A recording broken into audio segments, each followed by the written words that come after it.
avec l'aide de Dieu et votre permission, Bezrat Hashem, on va étudier un passage de Rabbi Nathan d'une grande importance. Et il nous dit que parfois, lorsqu'une personne, l'homme, il va chuter dans des lieux qui sont très très éloignés de la sainteté, à tel point qu'il est impossible d'y trouver dans ces lieux la divinité. Pourquoi ? Parce que il est dit au sujet de ces lieux, bien entendu on parle d'endroits, ça peut être aussi dans la tête, où une personne elle est complètement, elle pense à des choses qui sont très très éloignées de la sainteté, ou alors que physiquement, géographiquement, cette personne elle se trouve dans des endroits, et qu'il est dit sur ces endroits que la gloire de Dieu elle se trouve pas là-bas, d'accord ? Pourquoi ? Parce que c'est des endroits qui sont très très éloignés. Mais en vérité, en réalité, il nous dit Rabbi Nathan que ces endroits-là, ils vont recevoir eux aussi une vitalité qui provient de Dieu. Pourquoi ? Parce que tout simplement, c'est pas possible qu'il existe un endroit ou un objet ou n'importe quoi qui soit réel dans ce monde s'il n'y a pas une étincelle de divinité dedans, sinon elle ne pourrait pas exister. Ce qui fait vivre, ce qui donne la possibilité de la vie sur Terre, que ce soit dans des objets ou que ce soit dans des êtres humains ou même dans les endroits, ce qui est physique, c'est parce que il y a une divinité dedans, il y a une étincelle. Donc ça veut dire que c'est sûr que même dans ces endroits qui sont très très éloignés, alors ces endroits ils reçoivent une vitalité qui provient de Dieu. Cependant, il faut savoir que cette vitalité divine qui va résider dans ces lieux, et il nous dit Rabbi Nathan, c'est d'une dimension sublime. Ça veut dire que ça vient d'un principe qui s'appelle la parole hermétique. C'est-à-dire que le Zohar de Rabbi Shimon, il dit que ça s'appelle Ma'amar Satum. Parce qu'en fait, il faut savoir que quand Dieu il a créé le monde, il l'a créé par 10 paroles. La parole, elle est créatrice. Il a dit que Dieu dit que la lumière soit et la lumière fut. D'accord ? Il a dit toutes sortes de paroles qui ont fait que les choses se réalisent dans sa création. Mais à l'exception d'une parole qui est restée informulée. Elle n'a pas été dite cette parole, et donc le Zohar il parle de cette parole qui est une parole hermétique qui s'appelle Ma'amar Satum, et il s'agit de la première parole, c'est-à-dire Bereshit, au commencement. C'est-à-dire que quand on voit dans le livre de la Genèse, quand Dieu il a commencé la création de son monde, il a dit au commencement de la création, d'accord, des cieux et de la terre. Et donc, si vous voulez, l'outil créateur, c'est-à-dire qui fait que Dieu il a dit que la lumière soit, la lumière fut, il n'a pas été utilisé dans cette parole qui s'appelle la parole hermétique. Et en vérité, dans cette parole hermétique, il est caché une grandeur infinie, quelque chose de très très grand. Et donc il va nous expliquer Rabbi Nathan, qu'est-ce que c'est cette parole hermétique. Alors il nous dit que c'est pourquoi que la recommandation principale qui est adressée à l'homme est de rechercher et d'appeler l'Éternel aussi bien de là-bas, c'est-à-dire de là-bas dans ces endroits très très éloignés, parce qu'en réalité, Dieu s'y trouve également. Donc maintenant, quand une personne se trouve dans des lieux ou dans des actions qui l'éloignent de Dieu, et donc il s'est coupé en quelque sorte de la sainteté, de la divinité, dans la mesure où il est éloigné de cette divinité, et apparemment, si vous voulez, alors cette divinité, elle ne peut pas arriver dans ces endroits, mais en vérité, nous dit Rabbi Nathan que, en appelant là-bas Dieu, alors, comme il est il se trouve là-bas Dieu, mais il est dissimulé, il est caché. Dieu se trouve dans cet endroit, mais il est caché. C'est pour ça c'est pas impossible, c'est donc possible de trouver, excusez-moi, c'est impossible de trouver par un raisonnement. Ça veut dire que si on commence à raisonner, parce que si vous voulez, le raisonnement, c'est quelque chose de logique. Quand une personne, elle se trouve dans un endroit qui est éloigné de Dieu, alors ou par ses actions, ou tout simplement parce qu'elle est dans un endroit qui est éloigné, alors automatiquement, il va raisonner logiquement en disant, je prends conscience que Dieu il est loin, parce que je suis très loin de la conscience, je suis très loin de ce que Dieu il veut, d'accord? Donc ça s'appelle la logique, et ça s'appelle le raisonnement. Mais il y a une autre façon d'arriver à Dieu, c'est par le fait de l'appeler et de le chercher sous une forme interrogative. C'est-à-dire que dans l'endroit où la personne va se trouver, elle doit dire, en hébreu ça se dit « Aye mekom kevodo » où donc est le lieu de sa gloire. C'est-à-dire, comme apparemment, logiquement, je comprends que Dieu il peut pas être dans cet endroit. C'est un endroit très très très loin de Dieu. Mais je vais demander où est sa gloire, puisque on a dit que c'est pas possible qu'il y ait un endroit où Dieu il se trouve pas. Même si c'est vrai que cet endroit il est éloigné de Dieu, mais Dieu il est dissimulé parce qu'il y a une étincelle, il y a quelque chose là-bas, sinon l'endroit ne pourrait pas exister.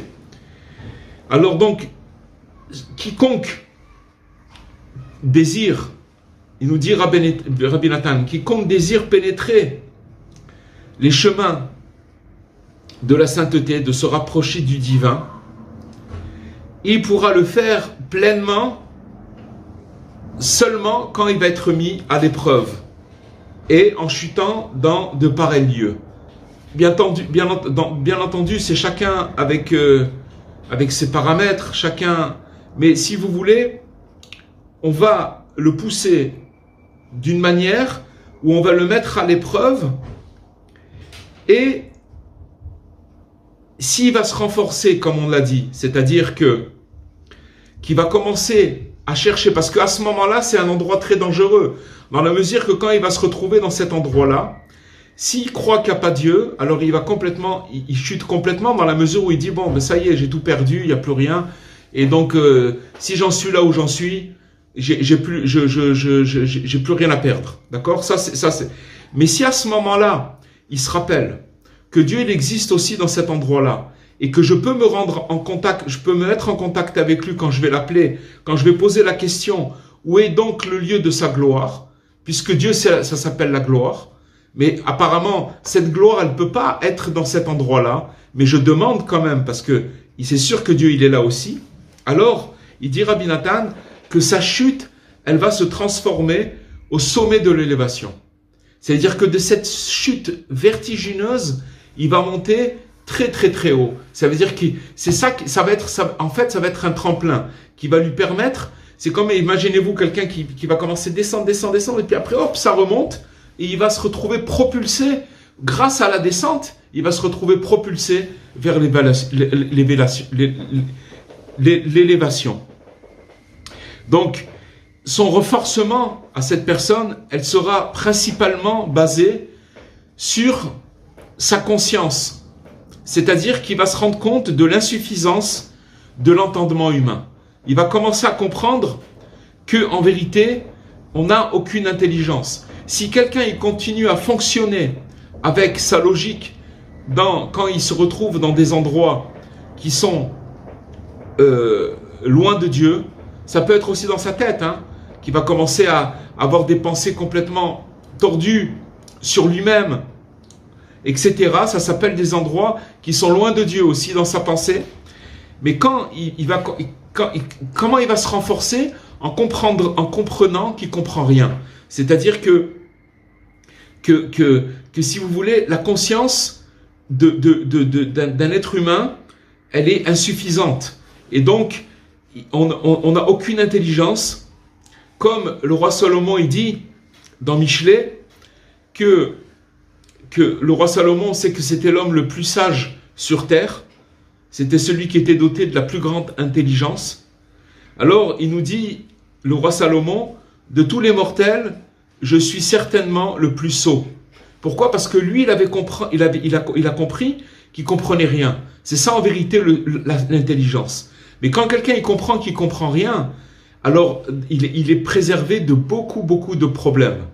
Parce que il va pas commencer à se servir de sa cervelle pour essayer de comprendre les choses. Parce que non seulement il va pas les comprendre, mais il va se retrouver encore éloigné de plus belle. Et donc, il nous dit, Rabbi Nathan, que nous sommes tenus d'annuler totalement notre intelligence, complètement de l'annuler, et de ne croire que dans les paroles des justes authentiques. Voyez où c'est qu'il faut mettre sa force? C'est-à-dire qu'il faut avoir faut s'annuler complètement. Parce que si on commence à se servir de sa cervelle, on va se retrouver tout en bas, que Dieu préserve. Alors, il nous dit qu'il faut mettre toute son intelligence et de croire seulement aux paroles des justes authentiques. Et donc, on va savoir, grâce au fait qu'on va, si vous voulez, croire aux paroles des justes authentiques, on va savoir qu'il existe en réalité une vitalité divine. Parce que ce qui nous dit ici Rabbi Nathan, bien entendu, c'est collé au texte de Rabbeinu, de Rabbi Nachman, et que lui, il nous l'amène comme Rabbi Nachman, c'est le soleil, Rabbi Nathan, c'est la lune. La lune, elle éclaire dans la nuit, et nous, on est dans la nuit. Donc, ça veut dire que lui, il nous l'explique, mais ça vient directement de Rabbeinu. Et que maintenant, il nous dit que quand on va s'attacher aux paroles des tzadikim, alors automatiquement, on va savoir que en vérité, il y a une vitalité divine. Comme on l'a expliqué, ça veut dire qu'on va comprendre qu'en vérité, non, ne te décourage pas. Parce que dans l'endroit où tu te trouves maintenant, tu peux trouver Hachem. Comment tu vas le trouver? Quand tu vas demander, tu vas questionner où donc est le lieu de sa gloire. Parce que finalement, évidemment, là où je suis maintenant, je ne le vois pas. Au contraire, je vois le contraire. D'après ma logique, d'après la logique, c'est pas possible que Dieu y soit ici. Mais quand je vais le questionner, quand je vais questionner où est Dieu, où est le lieu de sa gloire, automatiquement, alors, je vais allumer cette divinité. Je vais transformer cette chute en grande élévation. Et il nous dit, Rabbi Nathan, même que ce soit dans des lieux extrêmement éloignés. Et on va comprendre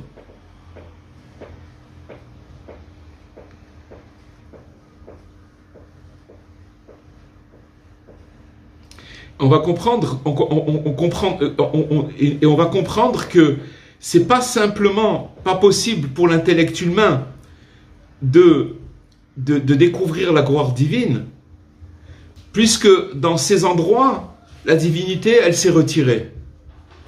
C'est tout. C'est comme si vous allez dire à quelqu'un, 2 plus 2, ça fait 3. Il ne peut pas comprendre ça, le cerveau. 2 et 2, ça fait 4. Mais les tzadikim, ils sont venus, ils nous ont dit non. Ta logique, il y a autre chose. Il y a une parole hermétique, que cette parole hermétique qui a été dite, c'est la première parole de la Torah, c'est Bereshit, au commencement. Et dans cette parole est renfermé un secret extraordinaire pour justement nous faire comprendre que dans cette parole hermétique, c'est que dans les endroits les plus bas qui existent, Dieu, il existe aussi là-bas, il est là-bas. Et donc, dans ces lieux, on doit uniquement chercher et demander. Où est donc le lieu de sa gloire? Et seulement de cette sorte, de faire cette chose-là, alors on pourra se hisser au summum de l'élévation. C'est ça qui nous dit Rabbi Nathan, c'est quelque chose d'extraordinaire. Alors qu'on croit qu'on est complètement perdu, on peut arriver justement à se servir de cette chute-là pour remonter au maximum de l'élévation. Parce que la vitalité et le renforcement des gens qui sont très très éloignés, ceux qui ont chuté au niveau des endroits émanant du creux néant, le creux néant c'est le Chalal HaPanouï. Le Chalal HaPanouï c'est un endroit qui est vide. En fait le Chalal HaPanouï c'est quoi? C'est quand Dieu, on l'a expliqué beaucoup de fois dans les cours, mais c'est un principe très important qui revient souvent, c'est-à-dire que quand Dieu, il a créé toute sa création, c'est pas seulement notre monde, c'est tous les univers, d'accord, toutes les galaxies, le cosmos et bien plus encore. Et quand il a voulu créer cette création, si vous voulez, il n'y avait pas de place pour autre chose que lui, puisque si vous voulez, sa lumière, elle était partout. Donc il n'y avait pas de place, si vous voulez, qui pouvait de place pour autre chose que Dieu. Donc Dieu, qu'est-ce qu'il a fait? Il a créé un espace vide qui s'appelle Chalal Apanoui, qui s'appelle un creux qui est néant. Néant de quoi? De sa présence, si on peut dire. Il a enlevé sa présence de cette sphère, il l'a enlevé, et il a créé toute sa création. D'accord? Le cosmos, les étoiles, la terre, la lune, le soleil, il a tout créé, tout ce qu'il a fait, il a fait dedans. Si vous voulez, il s'est retiré pour pouvoir pour qu'il puisse avoir la place pour autre chose. D'accord? Mais en vérité, alors donc, si vous voulez, apparemment, c'est pour ça qu'on est dans un monde où on ne comprend pas, où on n'arrive pas, si vous voulez, il faut rechercher Dieu pour le trouver. Parce que apparemment on ne le voit pas. Parce qu'il s'est retiré mais en vérité, il est là.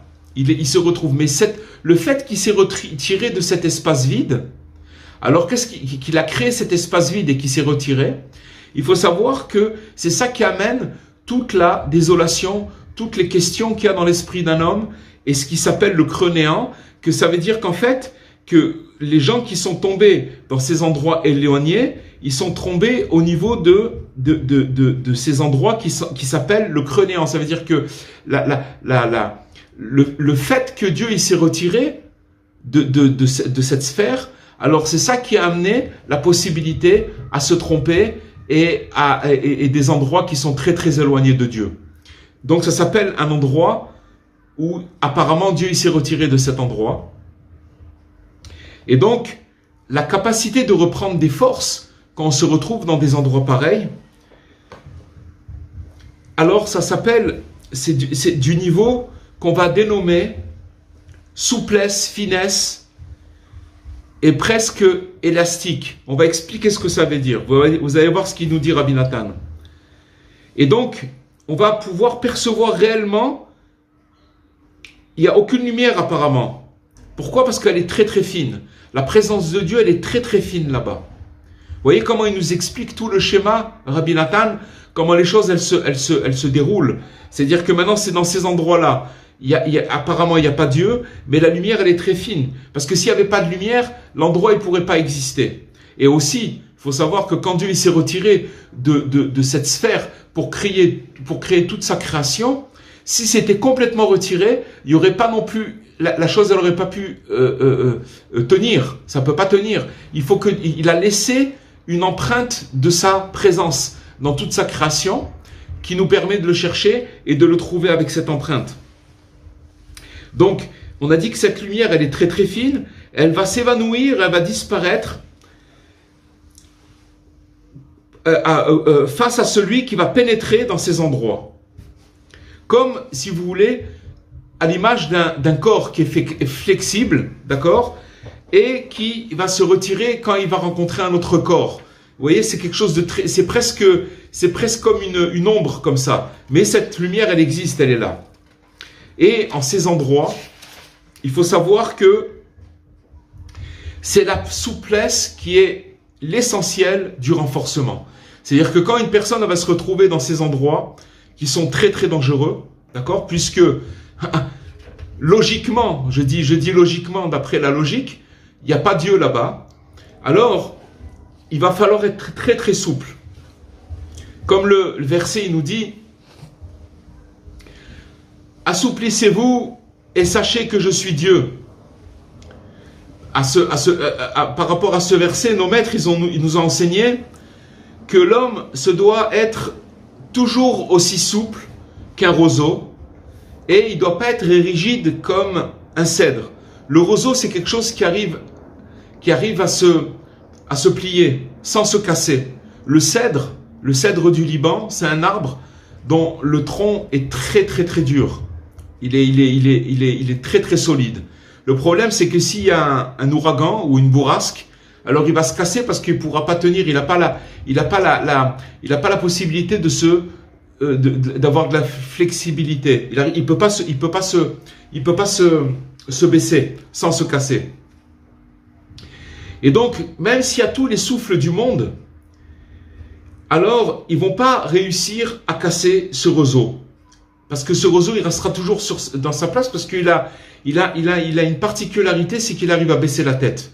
Quand il va avoir une bourrasque, il va se plier, il va baisser, et la bourrasque va passer, puis après il va se remettre droit. Pourquoi? Parce qu'il est flexible. Et ça va lui permettre de fléchir au contact de tout. Dès qu'il va il va se retrouver devant un problème, il va pouvoir se fléchir.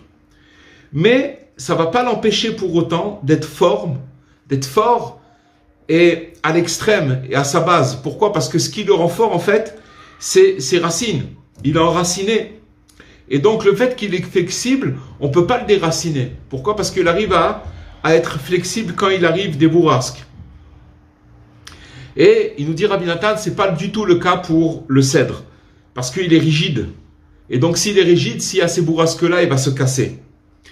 Alors, il en va de même, il nous dit, Rabbi Nathan, pour ces endroits dont on a parlé, qui s'apparentent à cet espace vide, au creux néant, que là-bas, le vent et les tempêtes, des forces négatives, ils soufflent avec violence.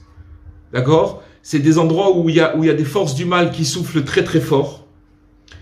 Et il est complètement exclu de se figer dans une rigidité intellectuelle. C'est quoi la rigidité? C'est quoi le cèdre? C'est qu'on commence à avoir des principes dans la tête qui sont rigides et qui sont complètement figés, d'accord? Et qui vont impliquer des questions et des réponses. C'est-à-dire qu'on va commencer à se poser des questions, on va répondre à ces questions et on va commencer à rentrer dans un dialogue intérieur et c'est très très dangereux. C'est pour ça que le verset il dit « N'endurcissez pas vos cœurs ». Parce que dans ces endroits, le renforcement essentiel qui va pouvoir nous tenir, il vient justement de la souplesse. Comme on l'a vu avec l'image du roseau dont on a parlé précédemment. Et donc l'homme, ça sera interdit pour lui de répondre à aucune question ou aux entraves qu'il va avoir dans sa tête, ni non plus aux interrogations ou aux troubles qui va se passer dans son esprit. Que ces troubles ils viennent de lui ou des autres. Des fois, on peut nous troubler en entendant des choses qui viennent de personnes étrangères ou d'autres personnes. Et il faut être en conformité avec le verset qui dit que je fus comme un homme qui n'entend pas. C'est David Améler, le roi David qui dit, et qui n'a dans sa bouche aucune réprimande. C'est-à-dire que je suis sourd et ma bouche, je suis comme un muet, j'ai rien à dire. J'ai rien à dire et j'entends pas. Parce que il est impossible de résoudre les questions et de faire disparaître les troubles qui vont émaner de ce creux qui est néant, de ce Chalal Hapanoui, d'accord, de cet endroit vide de la présence, apparemment de la présence de Dieu. L'homme, il doit être solide dans sa foi, d'accord, dans sa émouna. Mais d'un autre côté, il doit être souple comme le roseau qui est enraciné dans l'eau. C'est ça le secret de la vie. C'est ça. Et à chaque fois qu'on va se retrouver devant des problèmes, c'est parce que on a été rigide. On est resté sur des principes, sur nous-mêmes, même dans la vie, même si on ne parle pas de pensée. Mais par exemple, on parle dans la vie de situations qui se passent avec nous et on reste sur nos positions. Et le fait de rester sur ces positions, c'est d'être comme le cèdre. À cause de ça, alors, pourquoi? Parce qu'on a été bousculé, il s'est passé certaines choses, mais en vérité, on oublie que ça s'est passé parce que c'est Dieu qui nous l'a envoyé et qu'il faut avoir la possibilité d'être un roseau, de ne pas rester ferme, de ne pas rester ferme.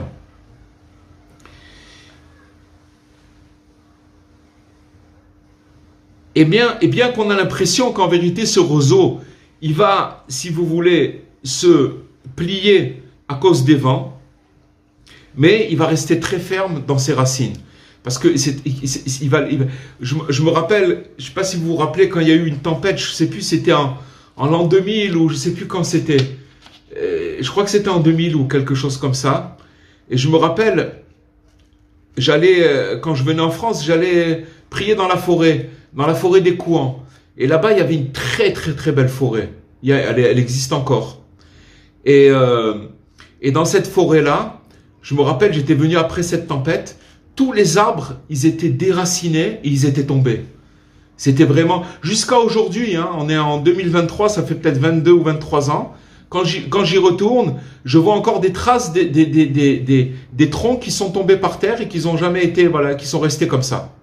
Ça, c'est parce que il y a eu une bourrasque, il y a eu une tempête, et pourtant, vous voyez les arbres qu'il y avait, c'était impressionnant, c'est des arbres énormes, énormes. Mais le vent, il a réussi à les déraciner. C'est pas ce qu'ils sont tombés qui se sont cassés. Ils ont été déracinés. Quand quelqu'un il perd ses racines, c'est fini. Alors que le roseau, il a l'air tellement fébrile, tellement petit, mais quand il va le vent, il va avoir la faculté de baisser la tête, et grâce à ça, il va garder ses racines. Et donc ça veut dire que quand on va se retrouver dans des situations où, apparemment, d'après notre logique, on est très très loin de Dieu, alors il ne faudra pas rentrer dans des questions-réponses, aucune question épineuse. Non seulement ni des questions épineuses dans notre esprit, ni des perturbations qui sont tirées en fait de ces endroits. Toutes les perturbations et les questions-réponses qu'on a dans notre esprit quand on se retrouve dans des zones de perturbation, il faut savoir elles viennent de cet endroit qui s'appelle le Chalal Panouï, le creux néant, l'endroit qui est vide apparemment de Dieu. Il doit complètement les ignorer et de pas du tout répondre. Comme si il n'avait aucune répartie, il n'a rien à dire là-dessus. Au point de paraître aux yeux de ces questions, d'accord, où il va se courber devant eux. D'accord, il va rien dire, il va pas parler, il va rien dire. Et donc on retrouve la souplesse de ce roseau qui va constituer vraiment la majorité de sa force, de la force de cette personne. De notre force, quelqu'un qui arrive à être un roseau, il va être beaucoup plus fort que tout le monde. Parce que de pénétrer dans de tels endroits avec une logique de questions-réponses, quand on va être, que Dieu préserve une personne, elle peut être dans ces endroits-là. Et ça arrive à tout le monde, ça peut arriver à tout le monde dans son esprit, où il est complètement perdu. Il va commencer à ce moment-là à utiliser son intellect, sa logique et son intelligence, soi-disant intelligence. Alors qu'il est pas du tout intelligent. Et là-bas, il va se perdre complètement. D'accord ?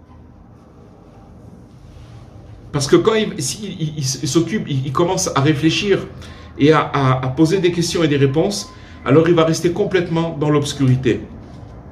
Parce qu'on ne peut pas résoudre ces questions et on ne peut pas guérir des troubles, les troubles qui proviennent de là-bas. C'est au-dessus de l'esprit humain, c'est quelque chose qui nous dépasse, qu'on peut pas, l'esprit humain, il ne peut pas rester là-bas. Entre parenthèses, si vous voulez, toute la philosophie et toute la spéculation philosophe, elle a été créée pour ça. Elle a été créée, si vous voulez, pour ignorer qu'il y a de la divinité, mais en donnant tous des théorèmes, des façons de penser qui vont nous permettre de pouvoir faire toutes les passions, mais sans conscience. Vous comprenez ce que ça veut dire? Ça veut dire que c'est ça la philosophie.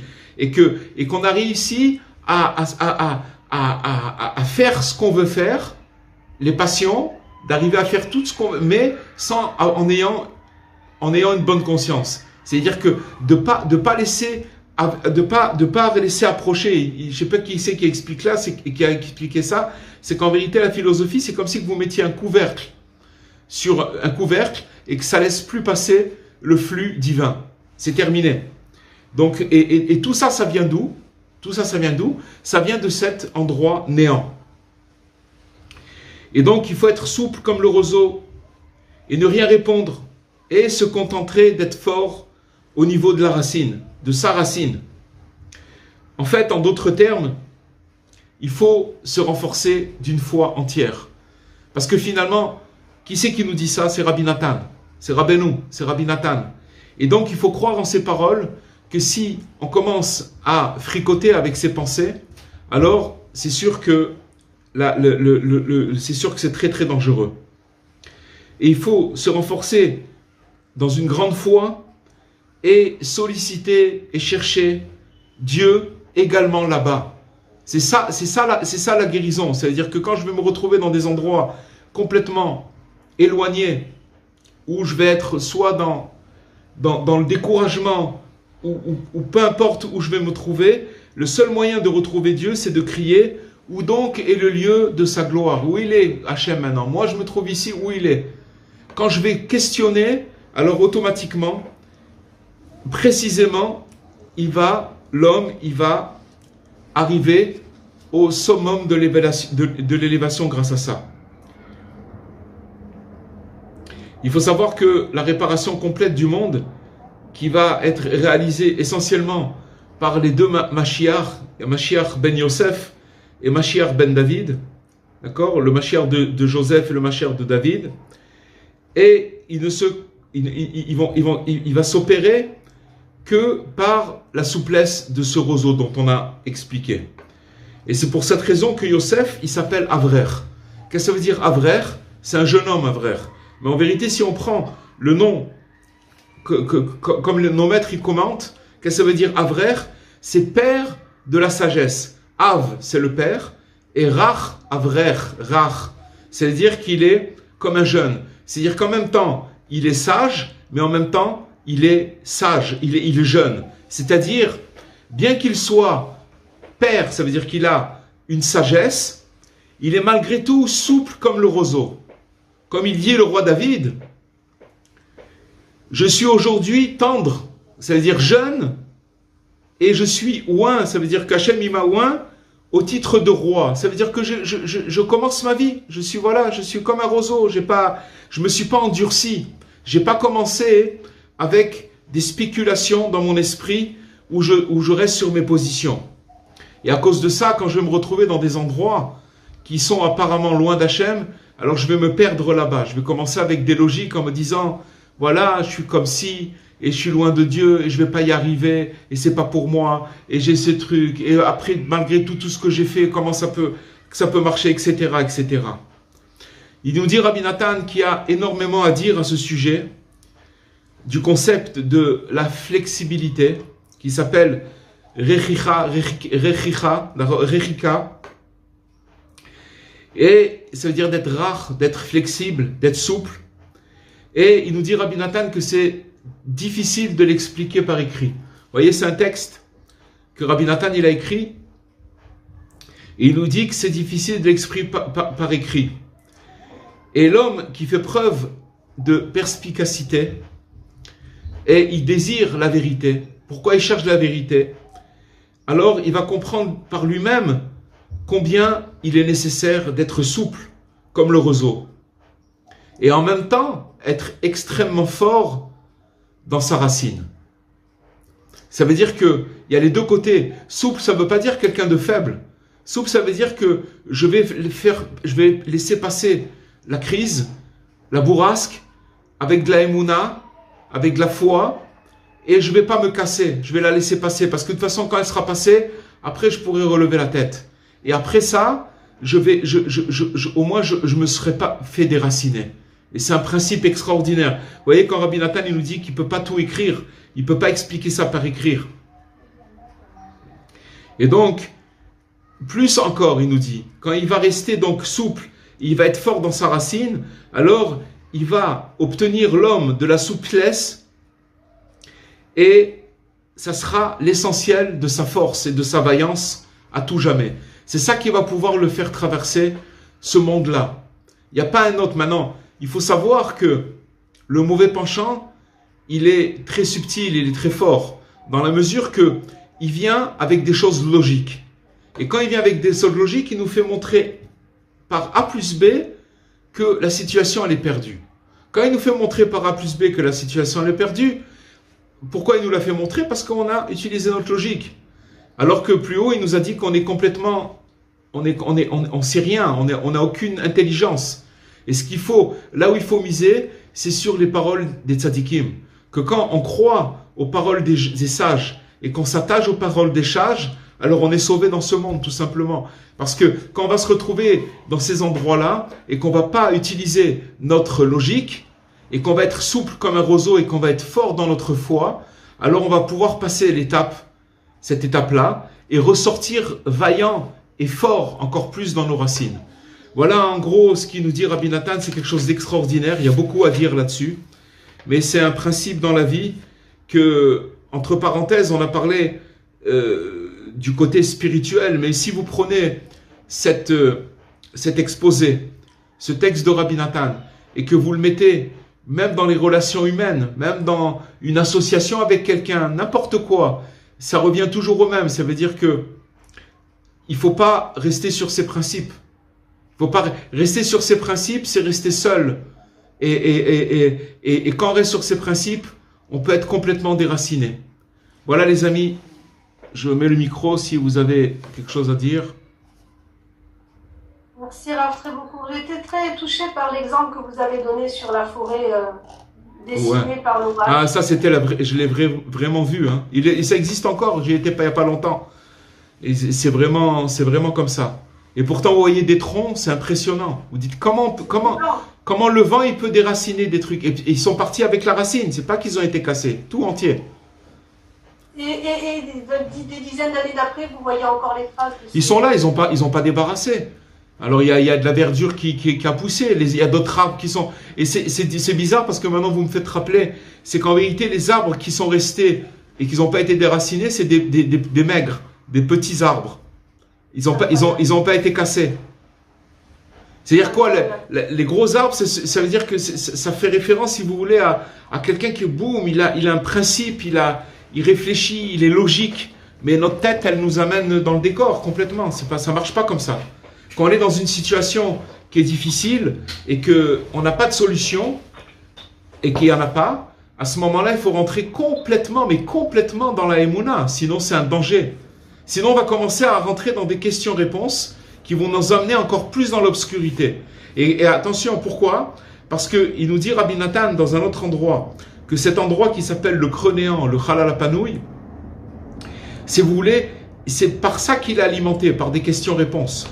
Et ils amènent nulle part. Ils amènent encore dans une plus grande obscurité où la personne, elle peut arriver, à Dieu ne plaise, de complètement perdre complètement perdre la route.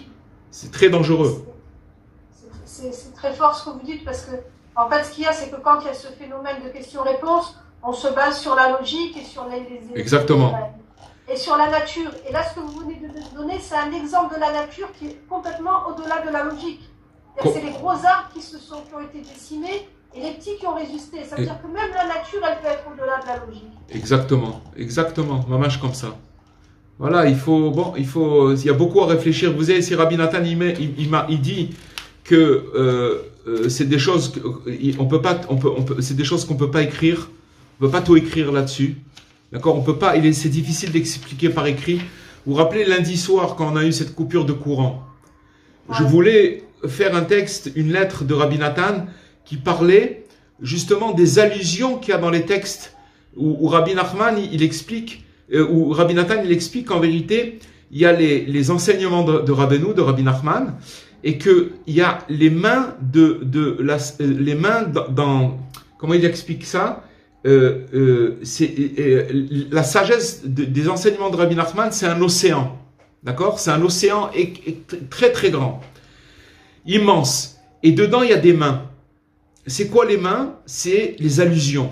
C'est-à-dire qu'en vérité, dans les textes de Rabbi Nachman, quand Rabbi Nathan il dit que c'est difficile d'expliquer tout ça par écrit, parce que tous les enseignements de Rabbi Nachman, ils demandent à être creusés et à chercher les allusions qui sont dans le texte, dans l'enseignement. Et pourquoi il faut chercher... Ça veut dire il nous tend une perche. Non, ça veut dire qu'il nous fait des signes. C'est comme si, par exemple, c'est comme si quelqu'un, par exemple, il parle avec vous, il vous parle, et puis à un moment, il arrête de parler, il vous fait comme ça. Il y a quelque chose ici. Il vous fait un signe. Donc ce signe-là, ça veut dire qu'il vous dit que derrière tous ces enseignements, il y a une multitude de conseils qui sont exactement pour chacun de nous dans le problème dans lequel on est. Par exemple, vous allez prendre le cas de, je vous donne un exemple, de Shimon, il a tel problème, d'accord? Simon, il a tel problème. Maintenant, Simon, il a besoin de vraiment une solution pour lui, qui est appropriée à lui. Maintenant, quand il va rentrer dans les allusions qu'il y a dans les enseignements de Rabbi Nachman, alors il va se dévoiler sa solution à lui du moment qu'il a besoin maintenant. Vous vous rendez compte ce que c'est les enseignements? Là, on est mais il faut creuser. Donc c'est pour ça que tout ce qu'on étudie, c'est des avant-goûts. On goûte un petit peu à ces choses. Mais il faut chercher. Il faut approfondir. Il faut chercher les allusions parce que dans les enseignements, les enseignements de Rabbi Nachman, ils sont intemporels. Ils ont rien à voir avec la logique. Ils sont connectés au cœur. Point. Le cœur, lui, il sent les choses. L'intellect, l'intellect, il est là juste pour trier, parce que l'intellect, il va trier par rapport, si vous voulez, à ce qu'on aime ou ce qu'on n'aime pas. Mais le cœur, quand ça rentre dans le cœur, alors on aime. Les enseignements de Rabbi Nachman, ils sont intemporels, ils sont au-dessus de tout. Et quand ils vont venir, ils vont nous donner, c'est ça les enseignements du Likutei Moharan, le livre de Rabbi Nachman. C'est que dedans, quand on les étudie en profondeur, alors la personne, elle va retrouver maintenant, elle va trouver sa solution à lui, avec le problème dans lequel il est, véritablement. Ça s'appelle les allusions qu'il y a dans le truc. Pour ça que Rabbi Nathan, il dit qu'on peut pas écrire, on peut pas expliquer par écrit, parce que ça demande recherche. Voilà, Bezrat El. Ce que vous dites, quand vous dites qu'on voit les allusions dans chaque chose, ça ramène complètement à la première leçon du Likutei Moharan. Il dit l'irot et asechel sheyesh bekol davar. Oui, exactement. L'intelligence, la logique dans chaque chose. Ça veut dire qu'il faut regarder, que quand il y a une situation qui se présente à nous, qu'est-ce qu'elle vient nous dire? Mais bon, ça c'est dans les situations de tous les jours, de tout ce qui se passe avec nous. C'est aussi. Comment? Ça aussi, c'est des mains dans l'océan. Oui, mais bien sûr. Mais dans le texte lui-même, par exemple, vous allez dire, maintenant, qu'est-ce que ça veut dire de chercher le sechel qu'il y a dans chaque chose, l'intelligence qu'il y a dans chaque chose? Ah, ok, très très bien. Mais maintenant, quand on va rentrer plus dans cette formule-là, dans cette phrase-là, alors parce que vous n'oubliez pas que Rabbi Nachman, il amène beaucoup de comment ça s'appelle, de références. Ces références, c'est pas pour étayer son texte, du tout. Parce que quand on va aller voir ces références-là, on va voir par exemple, il va amener une référence où David, il a été pourchassé par son fils Avshalom, d'accord? On va dire comme ça. Alors maintenant, il va aller voir là-bas, il amène par exemple un verset. Maintenant, on va voir le verset. Mais quand on va voir le verset avec tous les commentateurs qu'il y a autour et tout ça, on va voir qu'en vérité, que c'est une explication sur ce que Rabbi Nachman il est en train de dire. Et dans le verset, on va trouver là-bas une notion, que cette notion-là, ça va être un conseil pour nous. Vous comprenez? Je ne sais pas si vous comprenez, mais en tout cas, la base, elle est simple. C'est que dans les enseignements de Rabbi Nachman, il y a les guérisons et le conseil pour tout le monde. Tout le monde, toute l'humanité. Oui, toute l'humanité. La personne qui se connecte au tzaddik, le tzaddik, il est connecté avec elle. Oui, mais il faut le chercher. Il faut le chercher. Parce que je vais vous dire, en fait, plus on avance dans la vie, plus on a des problématiques. On est en face de problèmes, on est en face de choses. Les choses, elles changent vite, les choses, elles avancent. Et donc, on est en quête de conseils. Vous comprenez? On est en quête de conseils sans arrêt. Maintenant, ces conseils-là, si on les a pas, il nous manque ces conseils. Et si on les a pas, on sait pas. On sait pas. Mais dans les enseignements, dans les enseignements de Rabbi Nachman, il y a toutes les réponses. C'est pas des réponses, si vous voulez, générales, qui parlent, là, on dit, t'as un problème, alors fais comme ça. Non, c'est pas ça. C'est qu'il va te répondre à ta question de monsieur Pierre Benoît, d'accord, je donne un nom comme ça, que lui, il a un problème spécifique, que c'est que lui qui l'a, il va recevoir son conseil et sa réponse dans les textes. parce qu'il va chercher dans les allusions, il va creuser là-bas. Les Zrat Hashem, qu'on ait le mérite d'être toujours à creuser dans les enseignements de Rabbi Nachman et de chercher et d'être attaché de toutes ses forces à ce tzaddik, les Zrat Hashem, qui nous amène notre guérison. Rabbi Cohen. Oui, je vous écoute. Demander, quand vous avez parlé tout au début de questionner sur la gloire oui, d'Hachem, ouais. Pourquoi vous avez dit questionner? Et si on l'appelait tout simplement? Un questionnement, c'est un appel, madame. C'est un appel. C'est-à-dire que quand vous questionnez, quand vous appelez quelqu'un, si vous le questionnez, si vous dites Francine, ou vous appelez quelqu'un, vous le questionnez. Maintenant, quand vous dites Dieu, où elle est ta gloire? Maintenant, je me trouve dans un endroit où je ne vois plus rien, je suis complètement dans le noir. Où elle est ta gloire dans cet endroit où je me trouve? Ce questionnement-là, vous rappelez-vous ce qu'on a dit au début? Il va éveiller la parole hermétique. Que cette parole hermétique, Hachem, il a dit 10 paroles pour sa création. Il y en a une qui est hermétique. Pourquoi il y en a 9 qui sont ouvertes et une hermétique? Il a créé cette parole hermétique justement pour que quand on se trouve dans ces endroits-là, on arrive à dévoiler la présence de Dieu dans les endroits qui apparemment il n'y a pas Dieu. Vous comprenez? Alors quand on lui demande, on dit où donc est le lieu de ta gloire?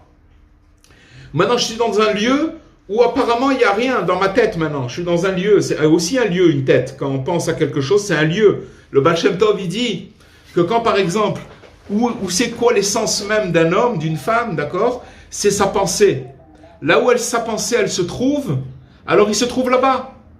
Il peut par exemple se trouver dans un endroit très sale, très éloigné de Dieu, mais sa tête, elle est, je sais pas, elle est dans un endroit saint. Il pense qu'il est à Ouman, ou qu'il pense qu'il est au Kotel, ou qu'il pense qu'il est Rabbi Shimon Bar Yochai. Il pense qu'il est dans un endroit. Alors en vérité, son corps, il se trouve dans un endroit qui est pas bon. Mais son essence, sa pensée, elle est dans un endroit bon. Et le contraire, il peut être dans un endroit saint, mais sa tête, elle vagabonde à droite et à gauche, et alors, en vérité, il ne se trouve pas dans cet endroit-là. Donc c'est ça le secret. C'est-à-dire que maintenant, quand je me trouve dans un endroit où j'ai complètement perdu mes repères, je dois dire à Dieu où elle est ta gloire dans ce lieu. Ta gloire, c'est quoi? Ta gloire, c'est toi. Parce que tu es la gloire du monde. Il n'y a que toi sur terre. Il n'y a personne d'autre. Mais dans ce monde, dans cette situation, je ne te trouve pas. Je ne sais pas où tu es. Alors où es-tu là-bas? C'est ça le questionnement. C'est l'appeler. C'est le questionner, c'est l'appeler. C'est la même chose. Ça veut dire que où qu'on se trouve, Dieu est là. Ça, exactement. Il finit l'appeler. Mais ça, c'est un principe qu'on sait tous. Mais le vivre, c'est pas la même chose. Le vivre, c'est quand on se retrouve dans l'épreuve. On peut pas, c'est que là-bas qu'on le trouve. Parce que je veux vous dire, trouver Dieu quand tout va bien, c'est mignon, mais on n'a rien prouvé. On n'a pas prouvé. Notre fidélité, c'est que justement, et c'est en vérité, quand on se retrouve dans une épreuve, c'est une invitation à trouver Dieu.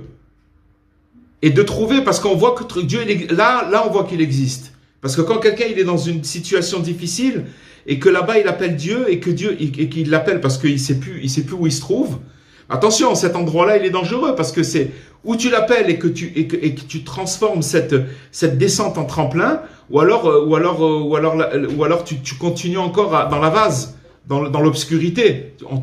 On s'en sort pas, vous comprenez? Donc voilà. Mais Bezrat Hashem, qu'on ait le mérite de se rappeler et d'accomplir ces paroles, de prier, de demander à Hashem, c'est très important, c'est un truc vital ce qu'on a étudié ce soir. C'est très très important. Bezrat Hashem. Merci à vous tous, Bezrat Hashem, merci d'être là et qu'on puisse. Vous voyez, regardez, lundi soir j'étais en Eretz Israël, maintenant je me trouve en France, ok? Alors apparemment la France, c'est pas apparemment, elle est très très très loin de la Terre Sainte, à tous les niveaux. C'est-à-dire que si vous voulez la présence de Dieu qui est en Terre Sainte, elle est là, et là où je suis, très très loin. Mais vous regardez peut-être que des fois, dans des endroits éloignés, quand on cherche Dieu dans ces endroits comme on a fait ce soir, alors on dévoile on arrive à recevoir de Rabbi Nathan quelque chose, vous comprenez? Justement, c'est parce que c'est l'éloignement qui fait ça. Alors il faut se rappeler que quand on est loin, on n'est pas loin, on est le plus proche. Parce que justement, parce que cet alignement, on peut dévoiler Hachem encore beaucoup plus grand. C'est pas plus grand, c'est c'est que notre chute, elle va se transformer en tremplin. Ça veut dire qu'on va avoir une élévation. Et on va connaître Dieu d'une manière extraordinaire. Ça veut pas dire qu'après on repart pas, on retombe pas. On n'a pas dit ça. L'élévation, c'est pas qu'on reste le truc. Après, ouais, c'est beau Hachem, ça monte, ça descend. Disneyland. Mais beau Hachem, on est là pour... faut tenir dans les montagnes russes. Bezrat Hachem. Amen. Voilà Alors, les amis. Vous pouvez le mettre sur YouTube plutôt. Je vais essayer, vous savez quoi? Je vais essayer de le mettre maintenant. Je vais essayer Bezrat Hachem. Oh là là. Je vais essayer. Une personne, Je vais essayer, avec l'aide de Dieu. Voilà les amis, que je vous souhaite beaucoup de bénédictions. Merci. Pour tous les malades, pour trucs, que tout le monde que tous les chemins ils soient aplanis pour tout le monde, par le mérite de Rabbeinu Akadosh, et qu'on ait la force que de continuer Bezrat Hachem ensemble. Voilà les amis. Merci à vous tous. À bientôt. Au revoir. Au revoir. Merci à tous. Merci à Au revoir. tous. À la semaine